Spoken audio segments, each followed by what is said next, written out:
Hey ladies and gentlemen, this is HD, welcome back, and I'm proud to bring you guys another StarCraft 2 Heart of the Swarm broadcast. And I just wanted to go ahead and say I apologize for not being here for the last 4 or 5 days. After the conclusion of the PhD Grand Finals, I got so busy because I ended up having to move out of my old place into my new place. So I'm sure you guys know how tough it is to move stuff around, especially I've got like an aquarium, big screen TV, computer, bed, and all this stuff. So it's been pretty hectic for me the last few days. I know in the StarCraft world things have been pretty hectic as well, with DreamHack just finishing up as well as WCS out in Europe.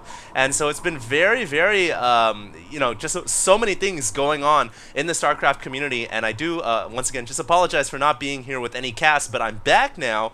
And once again, I just wanted to go ahead and cast some more Heart of the Swarm games. Now, these are going to be games featuring, well, let's see, who's the Red Terran player up here in the top, right? It is CSC BlackCidy. Okay, so I don't actually know who that is, but I do know who the Blue Zerg player is, and this is the, once again, reformed team Root, and of course featuring HOTS. So this is going to be a replay featuring HOTS, playing a Zerg versus Terran, and of course HOTS, as you guys all know, was the runner-up, second place finisher to the PhD tournament. So he did a pretty good job for himself, almost getting to the Grand Finals, but was stomped out by Illusion at the very last second. Now, this is going to be, of course, on the map Howling Peaks. This is the map with the destructible rock tower just outside of your expansion. And I like to play on this map because you can actually work down the rocks to a very low amount of HP, and then when the enemy units come, you can just break the rocks finally and kind of create like a natural force field, if you will. So if you want to do it, you can just call out Avalanche, and there we go. It looks like BlackCidy thinking the same thing here. So he's leaving the rocks at a very low amount of hit points. Also, I just wanted to point out that these replays are just before the latest patch.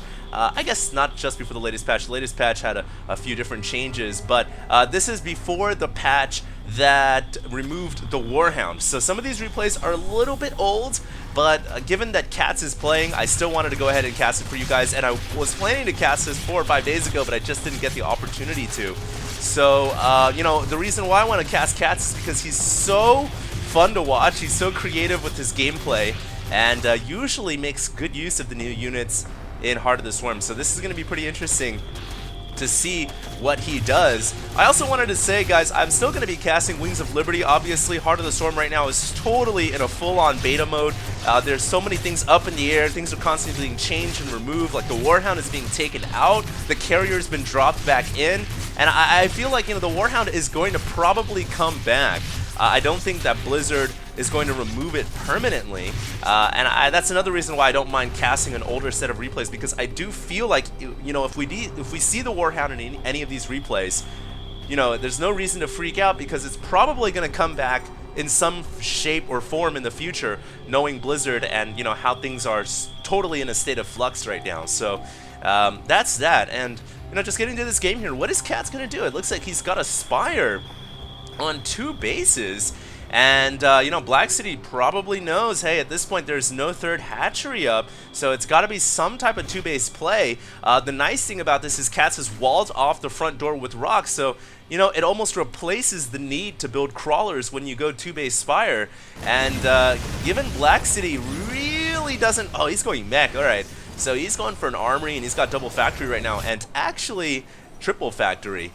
And actually, to be honest with you guys, when you go 2-base mutas, this is one of the best ways to shut down mech play, because if you can get in there before the Thor comes out, well, the Terran's just in a lot of trouble. In fact, we can see BlackCidy has completely negated going for an engineering bay, and why would he? You don't need an engineering bay if you're going for an armory and going for mech. So this is going to be pretty scary, and it looks like we have the Warhound coming out here. It will return, I'm sure, someday in Heart of the Swarm in the near future. We'll just have to, pucker up and wait. But we do have 8 Mutalisks coming out right now from HOTS. And, man, these Mutas could just do so much damage. And there's finally a third hatchery coming up. And, HOTS, the Zerg player, is banking quite a bit on these Mutalisks doing enough damage to justify the cost of, you know, not getting the third hatchery much earlier on. So basically what he's doing here is playing a balancing act here, and he really is going to rely heavily on these Mutalisks, which have now been revealed in the middle of the map on that SCV, by that SCV, and now a Hellion is going to get destroyed as well. One Hellion is going to try to make its way over, but the rocks are still there. And Catz is going to try to run right into the main base now. Do we have Thors on the way? Yes, BlackCidy beginning to make 2 Thors, but it's going to be some time before they're out. And as a result, SCVs are going to start to fall. 6 SCVs down already. The number continues to go up, and this could be pretty catastrophic. Some missile turrets coming up, but they are too late as well. But a Widow Mine went off on the Mutalisks. Oh my god! Oh, killing several Mutas and bringing the rest down to a very manageable amount of HP. And, you know, don't ever forget that the Widow Mine can strike Mutas, so I guess I was wrong when I said, well, the only unit that can hit the Mutas is Thors. And Widow Mines are actually deadly effective against Mutas as well. Now the Thor is out, and these Mutas are going to die. Oh, just one surviving out of that massive attack, and wow, that, I don't know if that went well for Catz or not. Well, if we're looking at the SCV kill tab, 27 SCVs, 14 killed. But at this moment in time, I do feel like Catz is extremely vulnerable to some type of counterattack. It looks like he has rebuilt the Mutalisk force, however, so perhaps he is going to be able to maintain control of the middle, and that is so important if he's going to look to keep the space alive. That Warhound is going to drop, the Battle Hellion will fall as well. And it looks like now Catz is going to make his way over to the left-hand side, but those Mutas were revealed by those 2 units that were attacking the hatchery. So I think BlackCidy should be okay. He doesn't have any Widow Mines here, and this Catz is just taking a huge risk flying in here. I don't know if I agree with that, because, you know, a Widow Mine could just be waiting. It could be lurking. There's 2 right there, and they do so much damage when they detonate. We can see already they one-shot a pack of Mutas, and then they do so much damage to the surrounding ones. It takes them down to, you know, sub 10, sub 20 HP. And that's not something you want to fly into. And now BlackCidy is wisely leaving Widow Mines inside of his mineral field. We'll see if these Mutalisks fly in there. They gotta be careful. Don't do it, Catz! These Widow Mines are dead. He's so close. It looks like Catz is just going to stay on the outskirt of that Widow Mine range, but now he's taking damage by the 2 Thors. And at this point, it might be a good idea for Catz to go ahead and think about switching up his tech. Maybe going into Roaches would not be a bad idea at all. That's the typical counter when you're dealing with mass mech by Terran. You want to go Roaches and you want to go Infestors. It looks like we have 5 Infestors on the way right now. And is there a Roach Warren? Yes, there is. So Catz is making the appropriate switch here.